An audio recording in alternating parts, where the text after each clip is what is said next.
bien, que de plus beau que de joindre l'utile à l'agréable, la musique dans ce cadre idyllique avec notre ami, comme je vous l'ai dit, en exclusivité pour Canal Algérie aussi, Ali Maroub qui est avec nous. Bonjour Ali. Bonjour Amel, merci de m'avoir invité.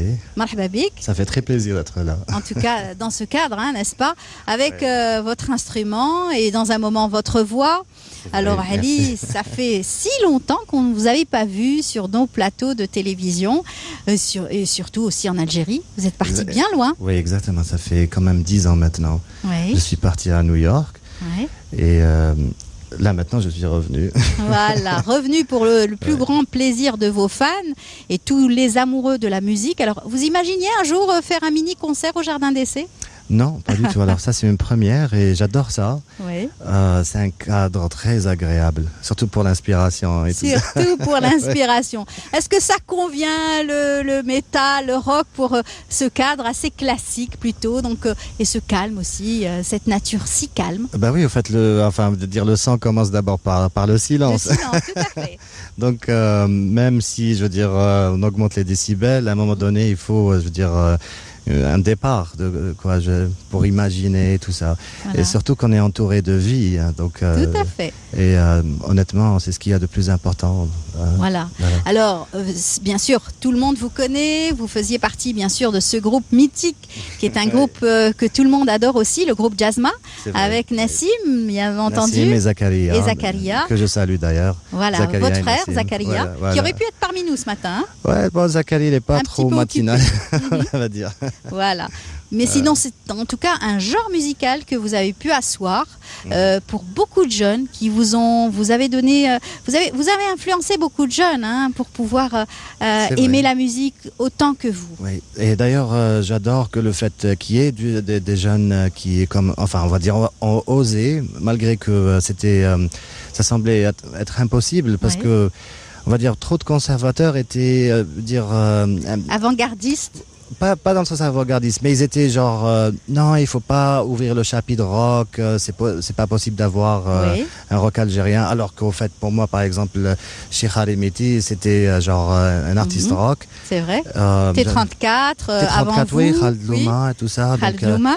Et je parle même avant, je veux dire dans les années 60, c'est un groupe de rock. Donc, qui ont marqué des générations. Exactement. Vous êtes venu par la suite, vous aussi vous avez marqué des générations. Aujourd'hui, beaucoup aiment encore réécouter vos anciens titres et ça reste une quête pour vous peut-être aujourd'hui.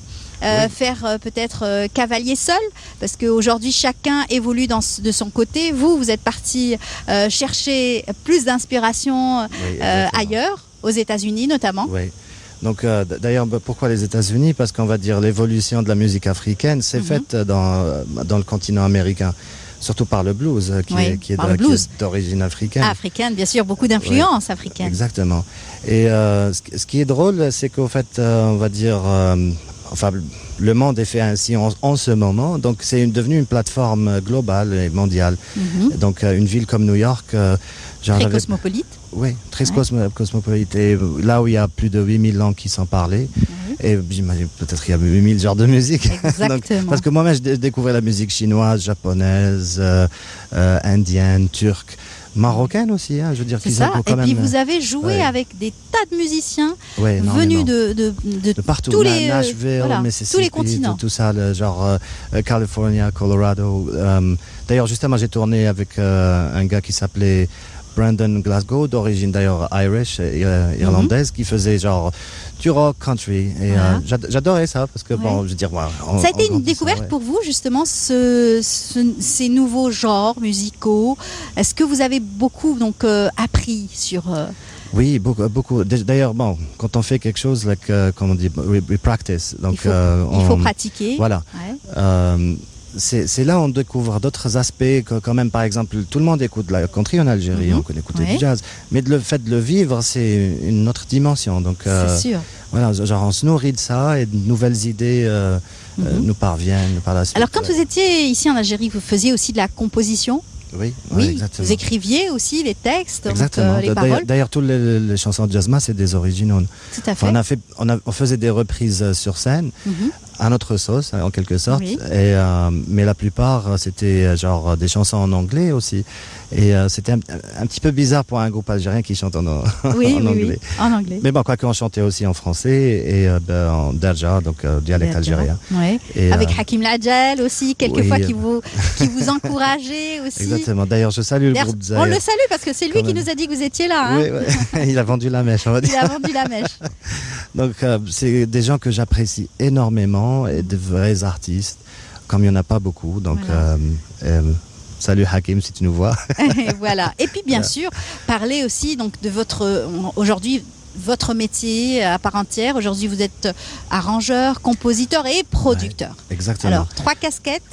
Au fait, c'est des casquettes naturelles parce que on a commencé comme ça en autoproduction. Donc, on va dire que maintenant, je trouve que les choses que je fais maintenant sont mieux. Parce qu'ils sont nourris d'une certaine expérience. Il y a une certaine maturité, peut-être aussi. Obligé, hein. Ouais. Donc, aussi beaucoup de vécu.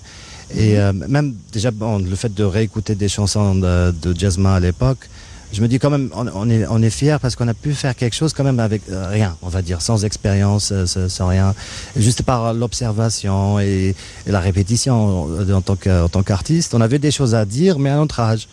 Donc maintenant, je veux dire, 15 ans plus tard, c'est une nouvelle page, on va dire une autre perspective, voilà. C'est ça. Peut-être beaucoup plus mûr, je sais pas, enfin je veux dire, les gens vont juger, on va dire. Bien sûr. Donc moi, je veux dire, je vais le faire, et les gens ils vont écouter. Bien entendu, vous étiez donc à New York, vous avez aussi côtoyé la communauté algérienne établie à New York et aux États-Unis, puisque vous avez sûrement beaucoup aussi circulé, voyagé, et bien entendu, on est toujours assoiffé de pouvoir retrouver les siens. Exactement. Et pouvoir retrouver sa musique, ses sonorités bien de chez nous, algériens. C'est ce que vous avez joué aussi. Hein. Oui, d'ailleurs, même j'ai joué plusieurs fois pour la mission de l'ONU, la mission algérienne au sein de United Nations. Et donc, on va dire, c'était une sorte de fierté parce que il n'y avait pas beaucoup d'Algériens. Oui. Et bizarrement, en fait, moi qui faisais du rock, je me suis retrouvé à rejouer des morceaux classiques de Chabib, de notre répertoire algérien. Oui, exactement. Ouais. Et on va dire, je suis retombé encore une fois amoureux je veux dire c'est pas de la culture algérienne et surtout la musique algérienne, mais certains morceaux que j'ai écoutés en étant jeune, que j'ai quand même zappé. Je les ai écoutés d'une différente oreille, une oreille inexpérimentée. Voilà. Et aujourd'hui, vous revoyez ça avec beaucoup différence, c'est-à-dire avec beaucoup d'amour peut-être, un peu beaucoup plus. Beaucoup d'amour, beaucoup de courage aussi, parce que c'est quand même un travail énorme. Je veux dire, on n'a pas une seule mine d'or, c'est une montagne de culture algérienne. Je veux dire, elle n'a pas été oubliée, mais elle n'est pas facile d'accès, c'est ça le problème. Ça. Et j'imagine que chaque, d'ailleurs, artiste ou algérien a le même problème, parce que je veux dire, les artistes algériens, ok, mais on les trouve où ? Et c'est ça, c'est vraiment un travail de recherche, de bouche à oreille. Tu dis, est-ce que tu as la cassette ou l'MP3 de tel ou tel artiste ? Tout à fait. Alors on va parler justement de la communauté et cette association algérienne, américaine-algérienne bien sûr, qui se trouve aux États-Unis. Et puis entre-temps, vous écoutez chanter peut-être ? Oui, d'ailleurs justement, aujourd'hui j'ai ramené ma guitare électrique. Donc c'est un instrument typiquement américain qui a été fait en 1952. Et au fait, c'est que nous, les Algériens, on s'adapte rapidement. Tout à fait. Donc, ce que j'aimerais introduire, au fait, et surtout présenter, quelque chose qui c'est pas nouveau. Je veux dire, ça a été tenté par plein de guitaristes. D'ailleurs, même le guitariste de Rainara et Lotfi Attar, qui a quand même une grande inspiration et un ami. Et lui-même disait que la guitare, elle n'est pas limitée, elle est illimitée. Et donc, à nous de l'adapter, la réadapter, l'adopter. C'est ça. Et j'aimerais bien faire un petit morceau comme ça, genre un petit hommage à Dahman. Ça sera qu'un régal pour nous et pour les téléspectateurs qui nous suivent ce matin au sein du Jardin d'Essai. Installez-vous, préparez-vous. Voilà, votre micro. Et puis nous, ça nous laisse le temps aussi de dire que nous serons là régulièrement pour vous accompagner cet été à travers Brise d'été, avec beaucoup de belles surprises, des invités et tous ceux qu'on aura le plaisir donc de présenter, qui parleront soit donc de nature, d'actualité et surtout vous faire vivre des moments inédits cet été.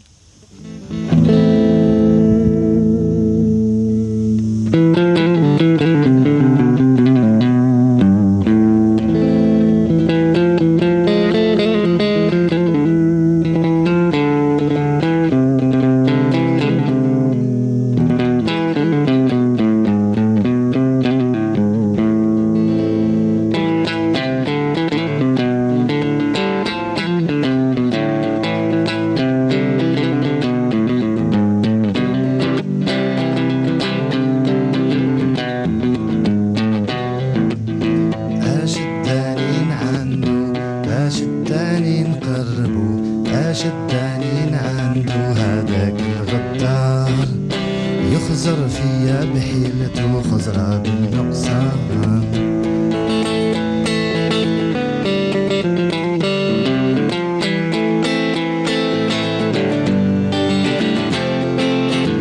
حبيبي درت فيه نية وغدرني بعد ما عشرته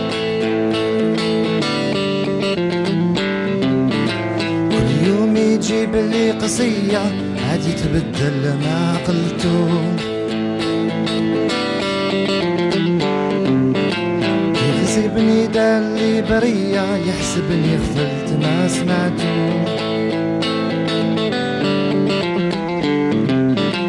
نصيب صباح وعشية كل خطرة يزيد في فعالو نيران وشاعلة قوية عشداني نعاشر هذاك الغدار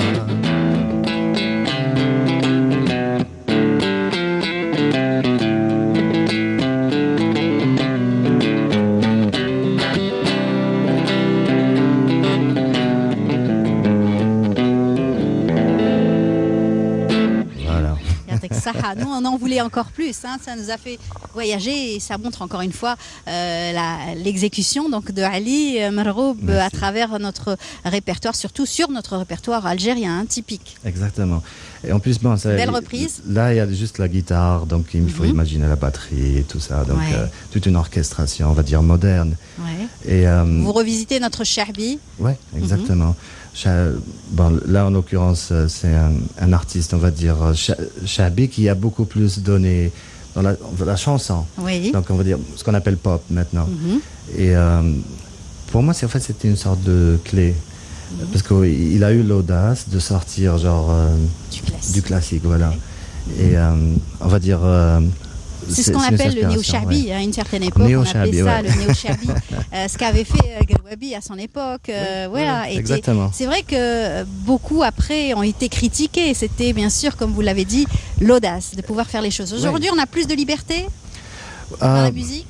Je trouve que c'est proportionnel, on va dire, au moment. C'est toujours la même chose. C'est pour ça que moi, je dis aux gens, osez. Parce qu'il y aura toujours des gens négatifs, il faut juste pas les écouter, quoi. C'est vrai. Écoutez les gens qui nous encouragent. Parce que toutes les grandes découvertes et tout ça venait de l'audace et on savait pas que les gens, genre... avaient ces capacités-là. Exactement, ouais.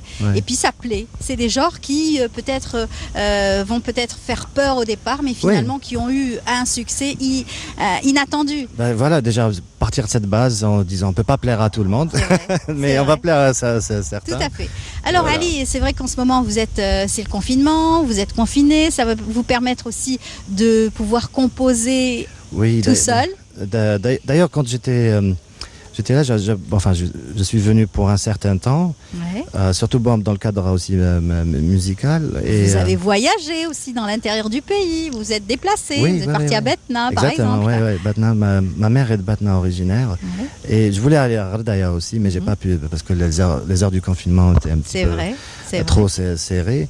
Et bon, c'est la première fois où je fais de la route sans vraiment faire de vitesse. J'ai apprécié chaque kilomètre, on va dire. Et Dieu seul sait à quel point notre pays est beau. Et vaste surtout. Très, très vaste. Ça vous a permis de faire de la composition mentale ?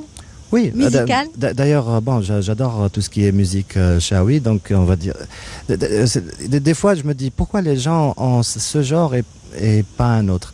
Mais aussi l'environnement, on va dire l'influence, quand on disait au départ que cet endroit est inspirant. Peut-être pour la musique classique ici, j'imagine. Oui, peut-être.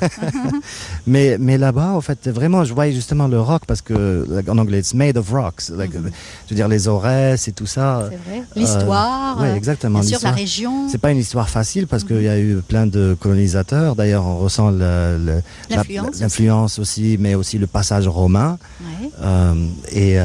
Du coup, on voit les gens, justement, sont toujours là. Ils sont faits de...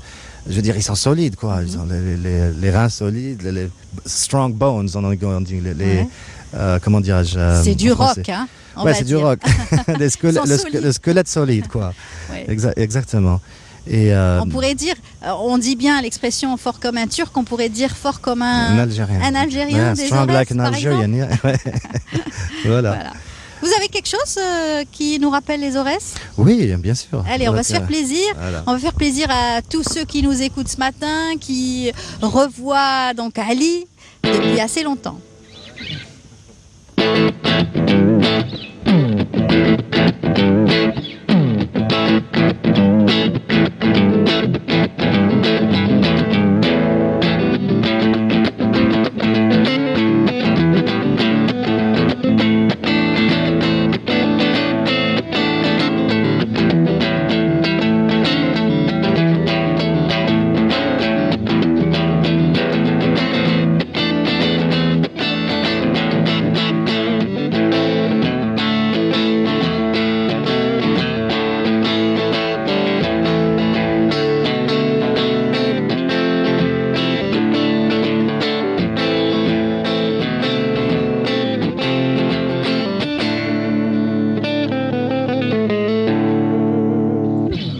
Bravo, Yatek Saha. C'est des petites démonstrations, on va dire. Voilà, les Ouled Naïl, peut-être des chorégraphies de Ouled Naïl ici tout autour, dans ce jardin, pourquoi pas. Exactement. Donc, ce que je disais tout à l'heure, il ne faut pas avoir de réellement transposer de tout ce qu'on connaît entre un instrument traditionnel et l'adopter sur la guitare. Enfin, c'est une partie de plaisir, on va dire, parce que, comme on dit en anglais, enjoyment, on va apprécier ce petit plaisir, exactement. Changer d'un instrument traditionnel, passer à un instrument quand même qui est beaucoup plus, on va dire, correct, avec de nouvelles normes. Et surtout, on peut le brancher, hein, quoi. Voilà. Donc, voilà. Alors, comme je l'ai dit tout à l'heure, vous êtes dans les studios en ce moment, vous préparez donc des musiques, un album, vous préparez aussi pour d'autres artistes. Alors, au fait, je vais préparer un album, donc je vais collaborer avec plein de voix, surtout, parce que vu que je touche à plusieurs instruments, pas seulement à la guitare, et ça c'est en tant que producteur, donc j'appelle aussi d'autres musiciens, par exemple des bassistes ou des batteurs, mais surtout des voix. Donc, aux États-Unis, je travaillais beaucoup avec une chanteuse qui était américaine et égyptienne, elle s'appelait Aya. J'ai formé un petit groupe qui s'appelait Aya and Ali. Ouais. En fait, ce qui est drôle, c'est que elle n'a rien d'égyptien, donc elle était vraiment américaine, mais surtout genre urban style, qui veut dire genre vraiment le truc de ville. Oui. Et on avait fait une sorte de fusion nord-africaine et aussi métropolitaine new-yorkaise. Ouais. Et vraiment, on a eu un très très bon feedback. D'ailleurs, j'ai sorti une chanson qui s'appelle Burn It Down. On va se quitter peut-être avec ça, si vous voulez. Bon, je ne vais pas la chanter peut-être. Mais justement, c'est ce que je voulais dire aussi. J'ai fait quelques petites reprises, d'ailleurs, que j'aimerais bien jouer maintenant. On va dire pour la fin. C'est une réadaptation d'une chanson de Jimi Hendrix, mais en ternaire africain. Voilà. Voilà. Lui qui est mort pour avec ses idées, avec son influence musicale et son jeu de guitare extraordinaire. Surtout révolutionnaire. Tout à fait. Donc, alors, on va vous laisser le dernier mot, un mot pour notre communauté établie peut-être à New York en anglais. Allez-y, faites un petit coucou à cette communauté. I say hi to every Algerian in America, and I'm sorry that some Algerians got stuck in the COVID-19, and wish them good luck and good health, especially stay safe. C'est ce que j'ai dit surtout aux Algériens qu'ils soient genre en bonne santé et ceux qui sont déjà on va dire, coincés là-bas, ceux qui veulent revenir en Algérie. Et je sais que c'est pas facile. Donc, Rabbi ykoun ma'akoum. Inch'Allah, Voilà. Inch'Allah, que bien sûr ce Covid disparaisse le plus vite possible. Nous, en tout cas, on a été ravis de t'avoir parmi nous ce matin. Ali, on te souhaite bonne chance, bon courage pour ce nouvel album. Merci, shukran, Ouais. thank you. Ouais. Tanmirt.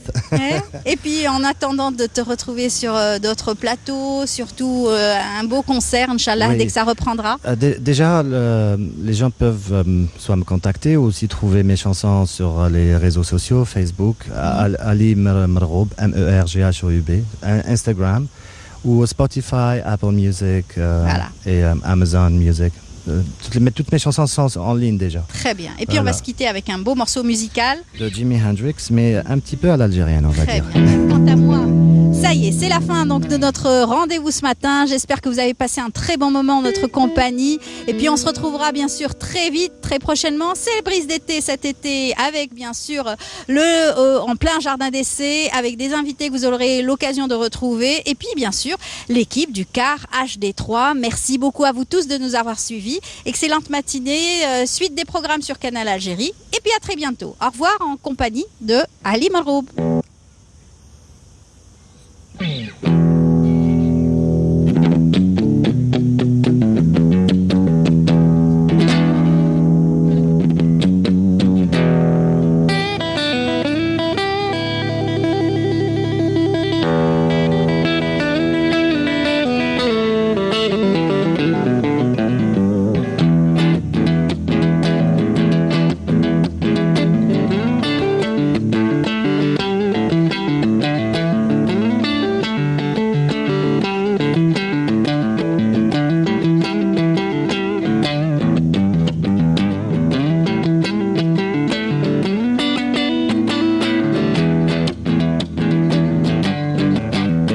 Purple haze all my brain. Lately things don't seem the same. Acting funny, don't know why. Excuse me while I kiss the sky.